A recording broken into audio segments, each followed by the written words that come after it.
This is a 2020 Buick Encore GX.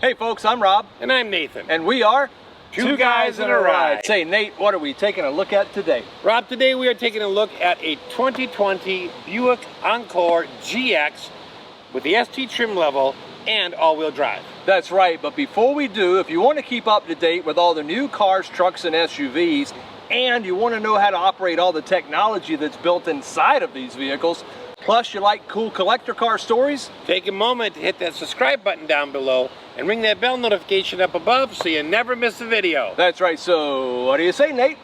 Same thing I say every time. Let's go for a ride. All right. So today we are off in the 2020 Buick Encore GX with the ST trim level. And it's interesting, it's a 3-cylinder. Yeah. Is that the first time we've had a 3-cylinder? I believe so. Yeah. Wow. I'm not going to say anything. I'm just going to let you. Okay. Yeah. I'm going to talk about the acceleration. Let you talk about that, but you know, it's got a comfortable, quiet ride. Yeah. I've driven it a little bit today, and it's comfortable seats, quiet interior. In terms of getting in and out, it's that SUV, so you know it's got that nice height, so you're not like sitting way down and then trying to get way up. Right. Or stepping way up and stepping way down. Correct. It's like, you know, one of those perfect height deals. In terms of just ergonomics on the inside, where everything is located, it all it falls easily to hand. You have voice command for a lot of stuff, so you can control that right from your steering wheel. And then, of course, you can reach out to your touchscreen and do the rest of there. And the climate control is really nice. It's easy to figure out. Oh, yeah. So that's all well set up. In terms of parking, this is going to be pretty easy. You've got front and rear park sensors, and you have a multi-angle rear view camera. Multiple multis? It is. There's probably about 12 different angles you can get on that camera. Wow. So we'll see that more when I do the interior review. But for now, we're going to pull over and we are going to let Rob drive and see what he thinks. Okay, immediately I like it because it actually does have a real shifter still and not the push button stuff. And I like the heads-up display. It is a super bright day today, but the heads-up display is very crisp and clear. All right, acceleration.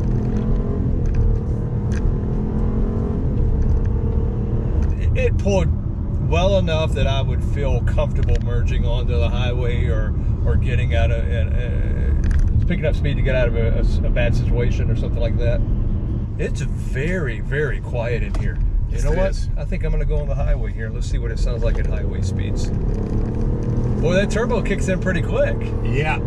When you're not at a stop still, or when you're not going from a dead stop, yeah, the turbo spools up pretty quickly. Yes, it does. From a dead stop, there's a little delay. Yeah, I'm much more impressed with it that way.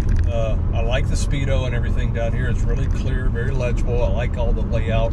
The fit and finish, I like the color combination in here and everything. You've got nice soft touch materials everywhere. You know, you got some hard surfaces in different places. They have that piano black around the gear shift and cup holder, which Honda has, and I'm not a fan of that. I just think it's going to scratch over time. It's on the dashboard too. Yeah, so, but overall, very nicely done. You know, top notch, I think, fit and finish. If you took the Buick logo off and you set someone in here, they probably would maybe guess that this was an import. Just because there's the idea that the imports are better put together and better equipped.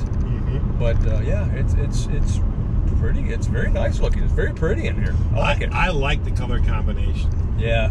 How's the seats back there? How's the comfort? And believe it or not, I am not touching the passenger seat with my knees. Okay.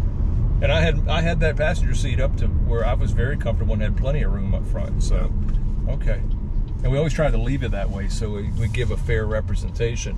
But overall, I mean, you like the ride back there as well?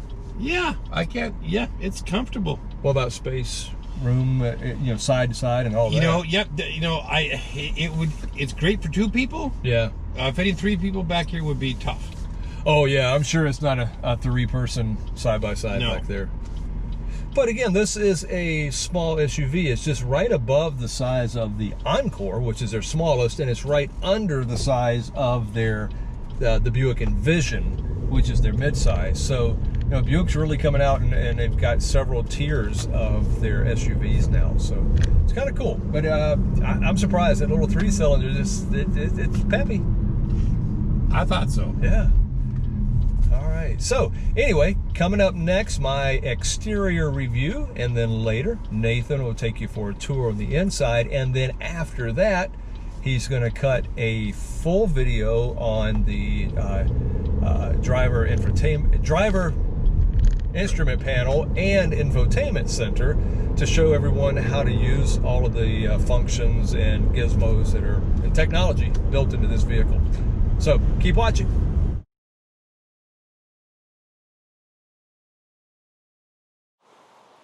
This is a 2020 Buick Encore GX, and there are 3 trim levels.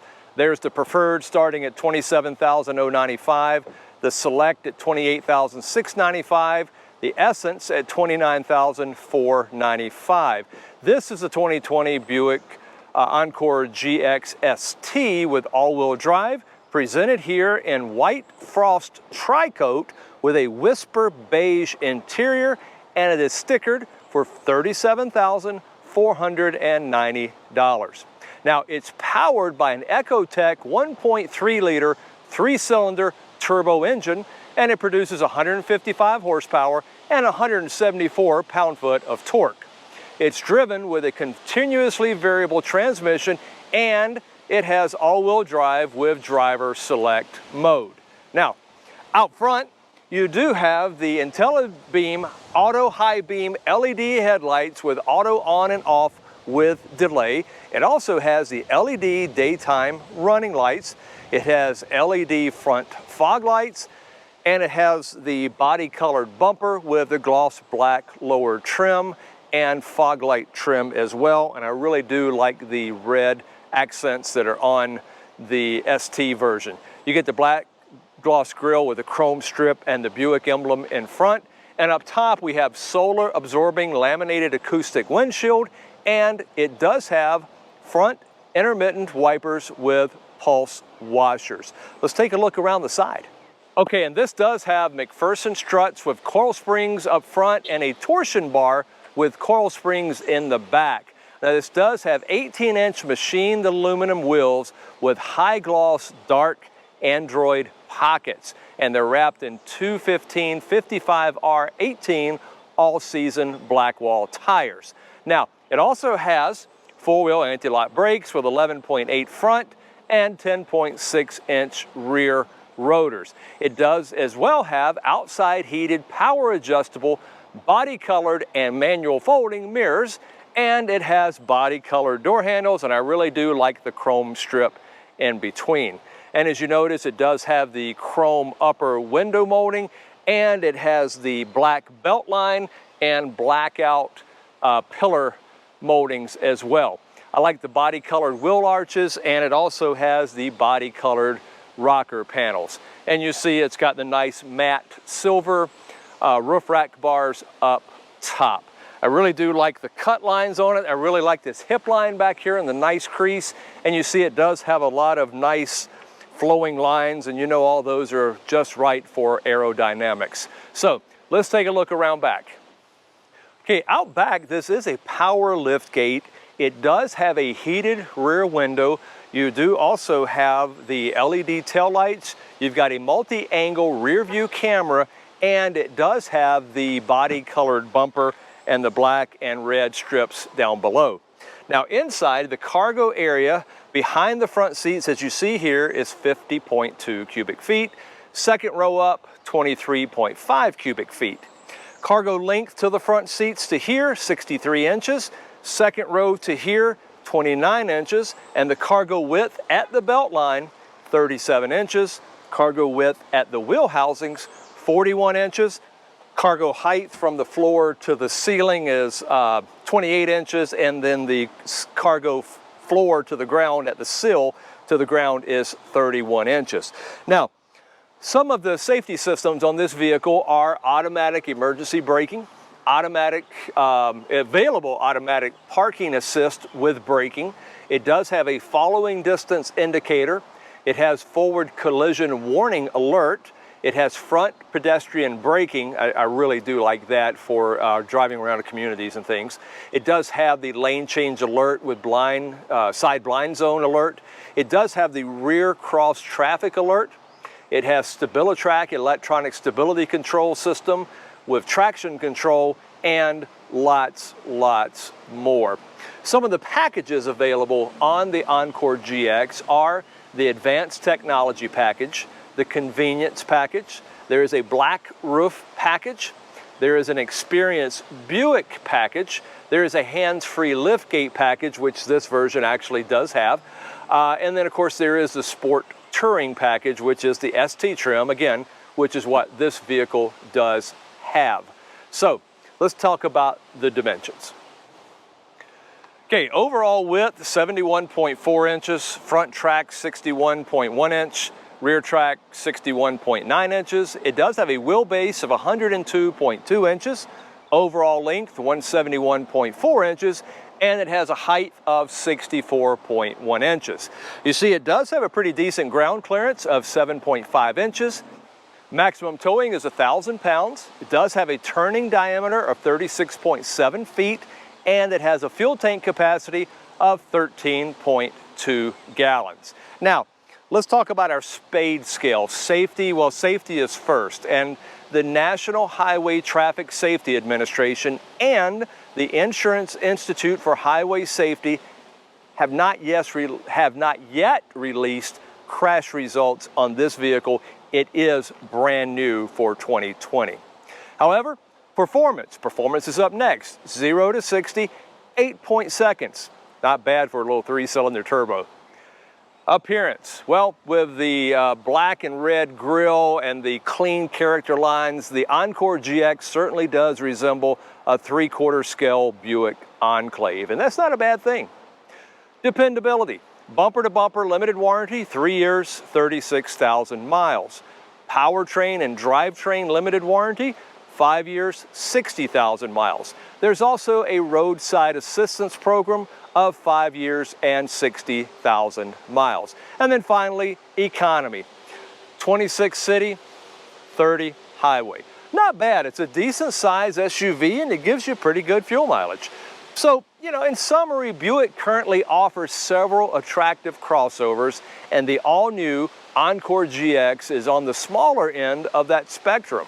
The 2020 Buick Encore GX is actually its own bigger model positioned below the compact Buick Envision. The Encore GX gives Buick another entry into the ever-popular crossover market. And with its purposeful design and efficient packaging, it's a good-looking SUV and it's a winner. Actually, Buick states smart doesn't just happen, it's designed. And the first ever Buick Encore GX, a 5-passenger SUV, innovated, engineered, and crafted to fit the way your life moves. The Encore GX is stylish, intelligent, and nimble enough to keep up with your life. So, now it's time to take a look inside. Nathan's going to give you a tour of how nice the interior cabin is, but before we do, take a moment, give us a like, make sure you click on that subscribe button down below so you don't ever miss one of our videos. So, what do you say, Nate? Take it away. Okay, stepping on the inside, the first thing I got to make a comment on this particular car. I really like the color combinations. I love this cream white along with the darker trim top and bottom. I really like that look. And then so over here you have an auto up and down driver's window, and then express down the rest of the three.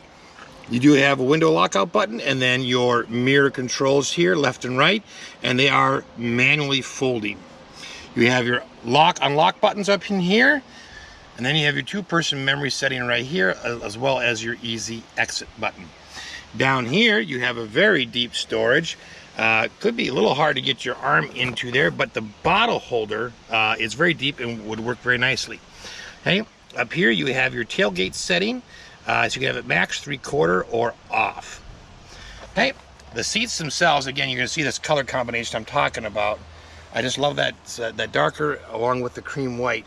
Just absolutely love that. You can see it all over the car. Really, really like that look. Okay, the driver's seat is a 10-way power, including the 2-position lumbar. The passenger seat is 8-way power, and it includes a manually tilting rear part of the seat. Okay. Up here you got a nice footrest, and then moving up here you have your trunk release. Moving up a little farther, this is your dashboard bright and dimness control. Okay, you just pop it out and twist it. This does come with auto lights, including auto high beam and low beam. So you have your auto setting, you have your off setting, and then you have parking lights and headlamps. And then this is a push button for your fog lamps right here. Now moving up here is your controls for your HUD display, and I'll show you that a little bit later. Hey, manually tilt and telescope steering wheel. All right, and then you do have a little carbon fiber look here along with the piano black that's on the center dash here, and that carbon fiber look goes all the way across, and then the piano black reappears again down here by the shifter. All right, let's step in and take a look. All right, so it is a push start, so we'll go ahead and start it up. Like advanced manufacturing. All right, I always love that when the dials spin around. So you got an analog RPM gauge, an analog speedometer. In miles per hour, you've got a combination of manual and digital engine temperature gauge and gas gauge. So then in the middle, you have your driver's information screen. And I will go into detail about everything that's on here and how to get to it and how to change it, as well as the same things on the infotainment screen.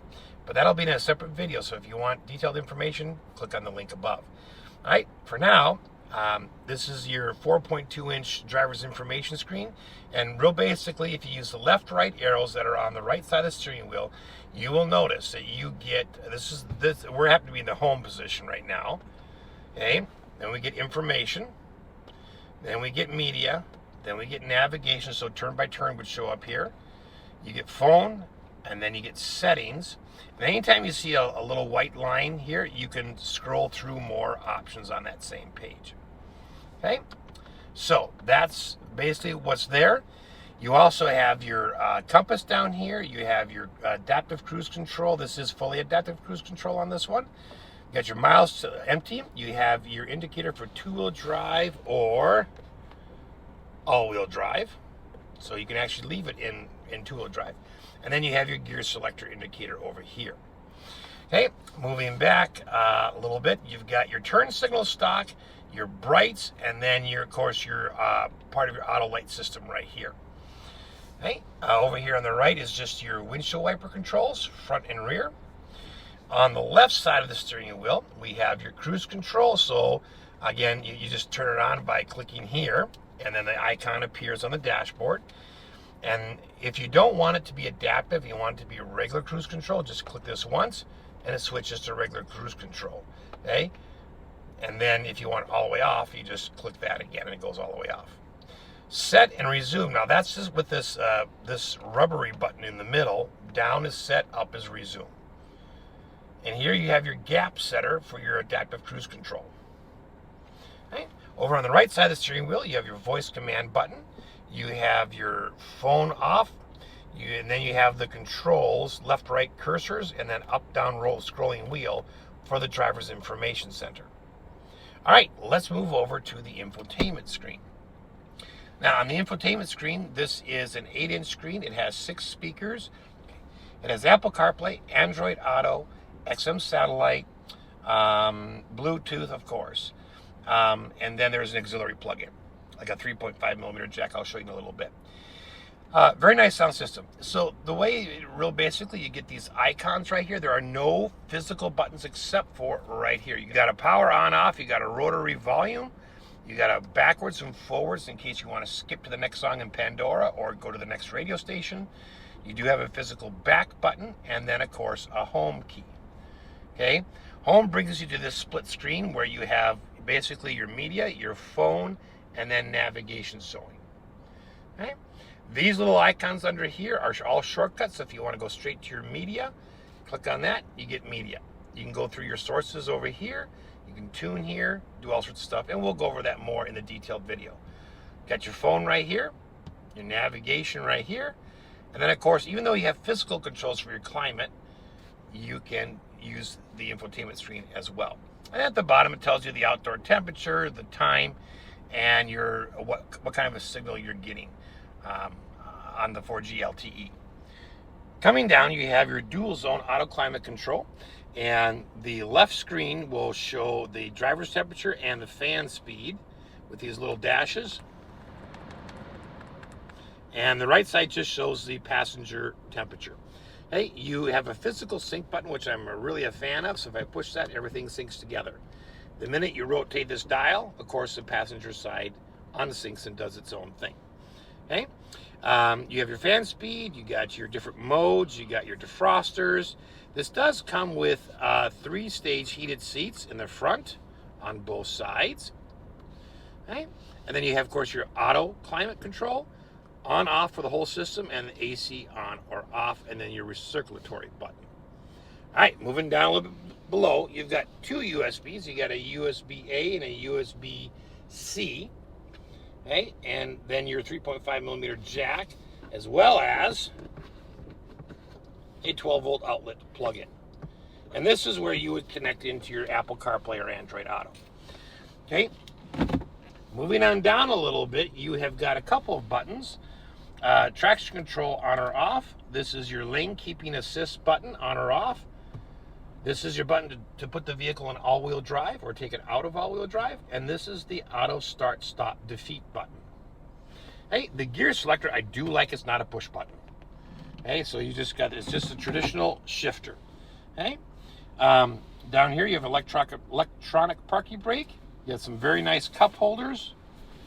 And then you have a little extra storage right behind that. Would be big enough to set a cell phone in as it's standing up, and it's got a big enough edge on it. I don't think it would fall over. Okay. The center console storage area, it's got a couple of things. So first of all, you have this little storage tray, but you can grab that and lift it out, and then it goes fairly deep. So it's not really wide, but you could just about fit a bottle of pop in there. Moving on over here to the glove compartment. You do have a soft opening compartment. It is not a felt lined or anything, but it's a very ample size. Coming back up here, I forgot to mention you do have one button up here, and that is your hazards. Okay, this is an auto dimming rear view mirror. You have a camera system in here for your adaptive cruise control and your front camera while you're parking. And then over here you have your different emergency buttons, OnStar, your SOS, okay, and then the concierge service. This button will set what your dome lights do when the doors are open or closed. And then this does have a panoramic sunroof. So this one will open the shade, and this one will open the actual sunroof. All right, the mirrors are kind of nice. If I open them up, you're going to notice that they go from dim to bright. And the same thing, of course, on the driver's side. And they are both tilt and telescoping on both sides. Now, the last thing to take a look at up here, and it's always really hard to get on camera, is the heads-up display. I think you can actually see it there. And I'm just going to kind of go through the different screens. you can see them. Okay, and there's just 3 little buttons down here that I showed you earlier that affect that. You can do the brightness, you can change the information, or raise it up or down. Now the interesting thing is that operates off of a little shield that comes up right here. If you push the info button upwards, it's the power button, and then it folds that little glass away. If you push it up again, it pops it up. So it's a little different. We're used to having it displayed on the windshield. So it's just a little different. It's very bright. The colors are great. Lots of different information you can see on there. So that is really a nice addition to have, just placed differently. All right, let's step in the back and take a look. Okay, so stepping into the rear, you got that same beautiful color combination. You've got another bottle holder in each door, your express down power window, and then let's take a step in here a minute. Hey, the left of the driver's seat where I had it, and I have got like 3 to 4 inches of legroom space. I have got 2 to 3 inches of headroom space, and the seats are comfortable. I mean, I'm not touching anything here. You know, it feels very comfortable. It would be hard to fit 3 people in the bench seat, but 2 would be very comfortable. You do have a fold-out armrest. I'm a big fan of the armrests that come out of the middle. I think they just give you better support because that's kind of where your elbow height is. You got 2 cup holders there, and then on the back of the seats you have dual pockets right here. You'll notice that this seat's got a different cover than this seat, and that's for another feature that I'll show you right now. All right, so this is a full flat front seat. So if you just pull this reclining lever, you can lay the seat all the way down. And you notice they have a hard top and a hard bottom with the soft pocket in between. And they're both, the hard parts are raised a little bit, the idea being that you're not scuffing up your pocket while laying stuff on top of here. Okay, so put this back, you just pull the recline lever again and put it back. Okay, in addition to that, the rear seats are a 60-40 split, and there's just a little grab handle right up here. So if I just kind of gently move the seatbelt a little bit, it comes right down. You notice that this part stays. Okay, so all you have to do is just tug the seatbelt out of the way, and both seats fold down the same way. And then to put them back up, simply just lift up until they latch. In addition to that, you do have reading lamps on each side and handles, grab handles. Okay. Last thing I'll point out here is that at the bottom you do have, again, 2 different USBs, and you have a household plug-in right here. So overall, full of amenities, quite comfortable, and I really, really like this color combination. Thanks for watching.